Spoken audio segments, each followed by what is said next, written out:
apparently Terry Rozier and what's that guy? Chauncey Billups. Baldhead nigga look like Chauncey Billups. Give him the baldhead nigga with cancer, he look like Chauncey Billups. Both of them just got arrested for illegally gambling and throwing. Well, I don't know if Chauncey Billups was throwing games.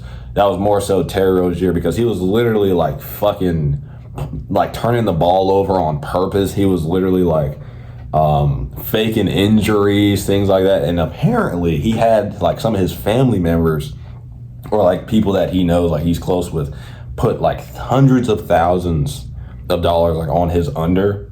My thing is, Terry Rozier, so you get paid $24.92 million a year. How much is enough money? Like, when is it going to be enough? Like, it also says this motherfucker, he signed a 4-year, $96,258,694 contract with the Charlotte Hornets, like, I guess this year. And the $96 million was guaranteed money. Well, obviously that money probably isn't guaranteed. And I don't know, you know, there's probably some clause in the contract that says like, oh, if you get fucking arrested by the FBI, the feds come and get your ass, you're not getting this, you're obviously not getting this check because you're not playing, you're not earning the money. But, which is something I'd suspect a professional organization to do, is have a certain clause in the contract that says, oh no, you're not getting paid if you don't fucking show up to work.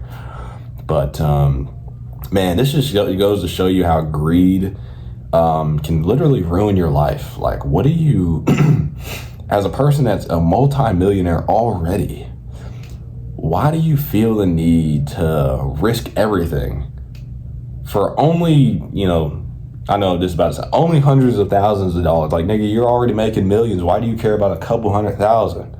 It just doesn't make sense to me in my mind mathematically. I don't fully understand all this betting sports shit, but at the same time, it's just like, dude, you realize that since they made this shit legal, it's also easier for them to track this shit. So did you really think that the feds or like people aren't watching irregularities in the bets and things like that? Did you really think they wouldn't see, oh, who the fuck is betting on Terry Rozier, sorry ass anyway? This nigga's not even good. I can see if it was like, you know, Steph. Hell, I put fucking $30 or $40 on Steph, you know, to get 30 points or something, right? But just randomly betting the under on just a game that nobody gives a fuck in like the middle of the season, like hundreds of thousands of dollars. Of course they're gonna fucking notice. Of course they're gonna notice. And apparently the NBA did notice, because they pulled him because the sports books, they noticed like, oh bro, we're getting hundreds of thousands of dollars on the under for Terry Rozier, and he just, you know, he just got injured. Like, it's not adding up. So yeah, that injury he went down with, that was actually like, you know, he faked the injury, but him not playing the rest of that season was the NBA fucking pulling his ass like, hey, you know, what are you doing, guy? What are you trying to do? And Terry Rozier, he basically is a YN in the NBA, so I guess, you know, you can take a nigga out the hood, but you can't take the hood out the nigga, right? Anywho, on the fucking Chauncey Billups, bald-head ass nigga look like Chauncey Billups. Shave my hair bald. Nah, I look like Chauncey Billups. Yeah, Chauncey Billups, apparently, he was fucking with the Italian mafia somehow. I don't even know, like, you're fucking with the Italian mafia and you're rigging poker games. Why? You're also making millions a year from basketball, just coaching. Why is it so hard to live a normal life and just not get in trouble and just not break the fucking law? You know how insane you have to be doing shit like fucking with the mafia? Are you out of your fucking mind, dude? You know what they would do to people like me? They would probably fucking shove it. Let me shut up. Like, there's obviously going to be a paper trail, as I mentioned before, with Terry Rozier. People are going to notice certain irregularities over time. And the longer you fucking, you know, you cheat people, you defraud people, and you think you're going to get away with it, you think it won't be you. You think you're going to be the guy that can just get away scot-free. The longer you fuck people over, there's going to come a day where, you know, oh shit, that the entire time the fucking FBI has been looking into my ass. The entire time.